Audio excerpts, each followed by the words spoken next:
염증을 일으키는 가장 큰 주범은 뭐가 있을까요? 저는 염증은 먹어서 생긴 병이라고 말씀드리고 싶은데요. 정제된 탄수화물과 당을 정말로 많이 먹고 있잖아요.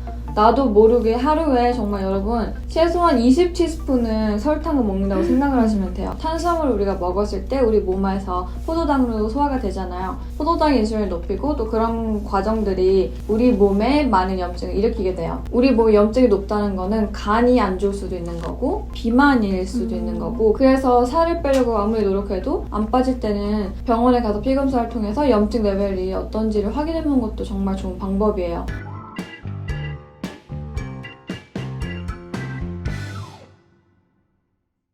안녕하세요. Holistic Nutritionist 유나. 피디 체리입니다. 영상 뒤쪽에 퀴즈가 있는데요. 맞추신 분께는 기프트 카드를 드려요. 오늘은 만병의 원인이 되는 염증에 대해서 한번 이야기해 볼 건데요.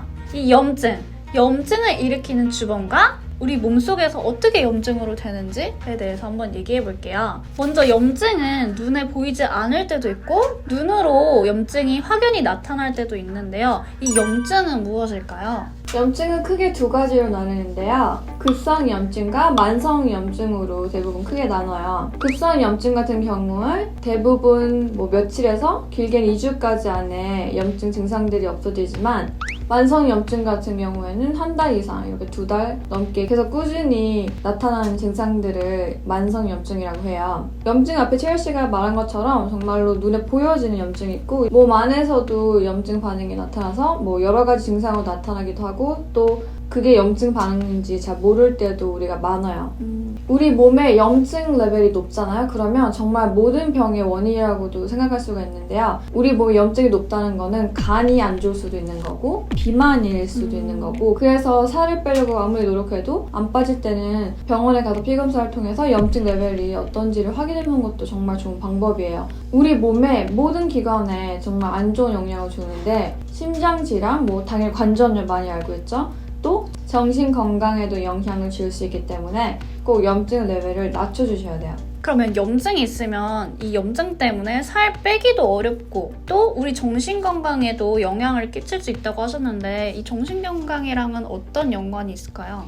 정말 큰 커넥션인데요. 우리 사람들이 대부분 염증이 있으면 이제 몸에서 여러 반응으로 나타나거든요. 어떤 분들 많이 아파하시고 어떤 분은 장애 이상이 있을 수가 있어서 과민성 대장 증후군이라든지 장 새는 증후군 있잖아요. 그런 것들로 고통을 받다 보면 우리가 정신까지도 힘들어지는 거예요. 이런 고통들이 정신과 커넥션이 큰 이유가 바로 통증 우리가 받아들여야 하기 때문에, 내 몸에 염증 수치가 높아서 통증이 있다? 그러면 당연히 정신 건강에 영향을 주는 거예요. 몸이 아프면 정말 모든 게 다 귀찮고 짜증나고 이거는 아무도 알아주지 않는 거잖아요. 나만 알 수 있는 통증이기 때문에 염증 레벨을 낮추셔야 돼요. 염증을 일으키는 원인은 아주 다양하게 있지만 그 중에서도 염증을 일으키는 가장 큰 주범은 뭐가 있을까요? 저는 염증은 먹어서 생긴 병이라고 말씀드리고 싶은데요. 정제된 탄수화물과 당을 정말로 많이 먹고 있잖아요. 나도 모르게 하루에 정말 여러분 최소한 20티스푼은 설탕을 먹는다고 생각을 하시면 돼요. 꼭 설탕뿐만 아니고 꼭 지켜봐야 할 음식이 바로 정제된 탄수화물이에요. 탄수화물을 우리가 먹었을 때 우리 몸에서 포도당으로 소화가 되잖아요. 포도당 인슐린을 높이고 또 그런 과정들이 우리 몸에 많은 염증을 일으키게 돼요. 그리고 또 요즘 또 너무 쉽게 사람들이 음식을 싸게 먹잖아요. 특히 편의점이나 이제 쉽게 살 수 있게 만들어 놓는 가공식품들 있잖아요. 그런 것들이 정말로 안 좋은 염증 일으키는 음식들이거든요. 왜냐하면 식품 첨가물들이 정말 많이 들어가 있어요. 이런 식품 첨가물들도 우리 몸에 염증을 일으키니까 제가 항상 하는 말, 꼭 물건 살 때, 음식 살 때 꼭 성분 표시 확인하고 사는 거 너무너무 중요해요. 그리고 요즘 우리가 정말로 기름도 많이 쓰잖아요. 특히 식물성 기름 있잖아요. 이 식물성 기름이 보편화가 된 지 얼마 안 돼요. 이 식물성 기름이 우리가 건강하다고 해서 사람들이 선택하고 음식할 때도 쓰고 그러는 건데요. 하지만 정말로 아니에요, 여러분. 이 식물성 기름이라는 게 특히 많이 산화된 오일이고 또 정제가 심하게 되는 오일이기 때문에 여러분 정말 꼭 피해 주셔야 되는데, 우리가 집에 쓰는 바로 식용유 그런 오일들이에요. 그래서 옥수수유, 대두유, 캐놀라유 이런 것들도 대부분 유전자 변형이 되기 때문에 정말로 몸에 염증을 일으키는 음식이니까 꼭 피해주시는 게 좋아요. 선생님이 전에 영상에서도 많이 말씀해 주셨는데 처음에는 저는 식물성 기름이 다 안 좋은 건 줄 알았어요. 근데 식물성 중에서도 아보카도 오일, 코코넛 오일, MCT 오일, 올리브 오일 이런 거는 식물성 오일에서도 깨끗한 쪽에 속하잖아요. 네. 그래서 사실 때 성분 표시 꼭 보는 게 중요한 것 같아요. 냉압착으로 된 거를 선택하시는 게 좋은 방법이에요. 그럼 냉화착으로 만들어진 오일들이 더 좋은 오일인가요? 네, 더 건강한 오일이라고 볼 수가 있어요. 집에서 쿠킹 오일로 쓰실 때는 꼭 발화점을 확인하고 거기에 맞춰서 쓰시는 게 중요해요. 첫 번째로 염증을 일으키는 가장 큰 주범은 당이라고 말씀해 주셨는데요. 또 당 이외에도 또 염증을 일으키는 주범 중에 우리가 제일 많이 아시는 거 있잖아요. 담배 피거나 술 마시거나 술을 마시면 우리 몸에 들어가면 당으로도 바뀌고 간도 안 좋게 하니까 염증을 더 일으키는 주범이 되겠죠. 네. 또 특히 담배 내가 안 펴도 옆에서 맡을 수가 있잖아요. 담배는 정말로 피해주시고 또 안 피는 게 내 건강을 지키고 또 염증을 낮추는 데 아주 좋은 습관 같아요. 특히 담배 피시는 분 중에 제가 많이 제일 들었던 얘기는 피부 안 좋다. 이게 염증이 피부로도 나타날 수가 있잖아요. 그렇죠. 우리가 아까 염증 말한 게 안에서도 나타나고 또 밖으로 피부로도 나타날 수 있으니까 그럴 수도 있죠.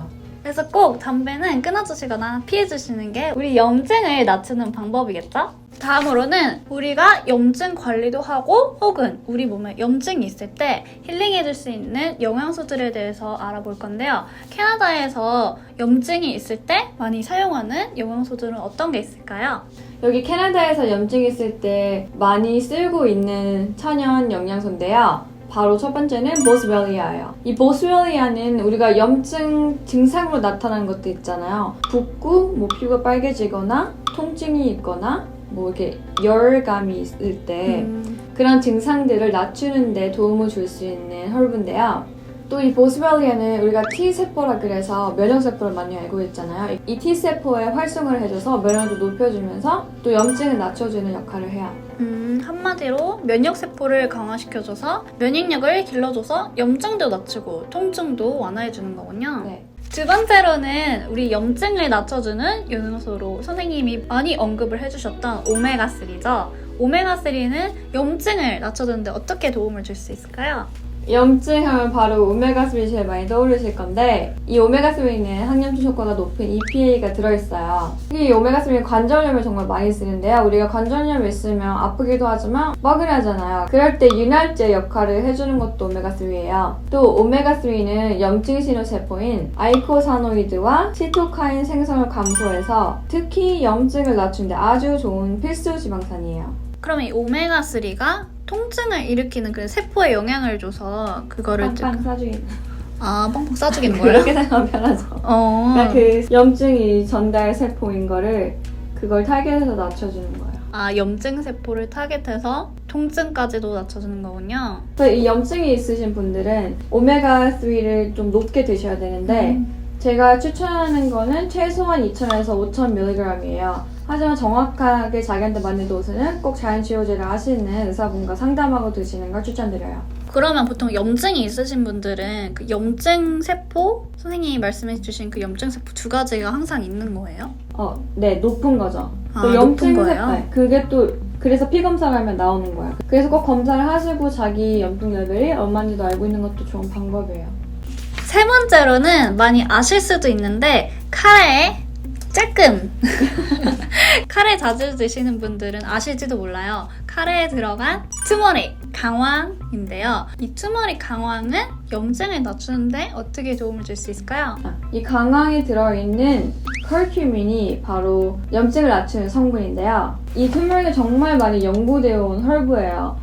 이 투머릭도 마찬가지로 염증 신호 물질인 시토카인을 낮추는 데 큰 도움을 주고요. 또 우리가 염증이 몸에 높으면 또 크게 방해가는 기관이 바로 간인데요. 간을 힐링해주는데도 많이 쓰고 있는 헐브예요. 그래서 강력한 항산화제인 투머릭을 드시면 간도 깨끗해지고 또 염증도 자연적으로 낮추는 데 도움을 받을 수가 있어요. 그럼 투머릭에 들어있는 그 피퍼린은 어떤 도움을 줄 수 있을까요? 투머릭하고 이 피퍼린 들어있는 이유는 투머릭의 흡수를 높이기 위해 들어있는 건데요. 이런 분들이 있어요. 그러면 커리 먹으면 되잖아. 근데 거기에는 정말 여러분 조금 들어가 있고 흡수가 잘 안 되는 형태예요. 그래서 투모로에게 필포인이 들어가 있으면 흡수가 잘 되게 하는 거니까 그런 걸 선택해서 드시는 게 좋은 방법이에요. 카레에 넣어 먹어도 돼요? 아, 캡슐 열어서? Yeah, why not? 네. 그렇게 먹어야겠다. 원래 카레 먹으면 몸에 좋다고 하잖아요. 그게 강황 때문에 그렇게 말씀하신 거구나. 그럼 이 세 가지 영양소들은 뭐 내가 어떤 염증, 뭐 피부염증, 뭐 관절염 이런 거 있을 때 같이 먹어도 되는 영양소들인가요? 네, 맞아요. 언제 먹는 게 가장 좋을까요? 식후에 먹는 게 좋아요? 아니면 밥 먹기 전에 미리 좀 먹는 게 좋아요? 보스렐리아는 하루에 3번 식사 전에 먹는 걸 추천드리고 오메가3하고 투머릭은 식사와 함께 하루 한 알 2번 드시면 돼요. 염증을 일으키는 원인들은 다양하게 있지만 그 중에 염증을 일으키는 가장 큰 주범은 무엇일까요? 앞에 선생님이 여러 가지를 말해주셨는데요. 그 중에 염증을 일으키는 가장 큰 주범을 댓글에 남겨주세요. 오늘은 염증을 일으키는 원인과 염증에 대해서 한번 알아봤는데요. 우리 염증을 일으키는 큰 주범인 당은 꼭 피해주시고 좋은 영양소들 꼭 채워주셔서 염증 관리 잘 해주시길 바랄게요. 그럼 오늘 영상이 도움이 되셨다면 좋아요와 알람 설정 구독 눌러주세요. 안녕.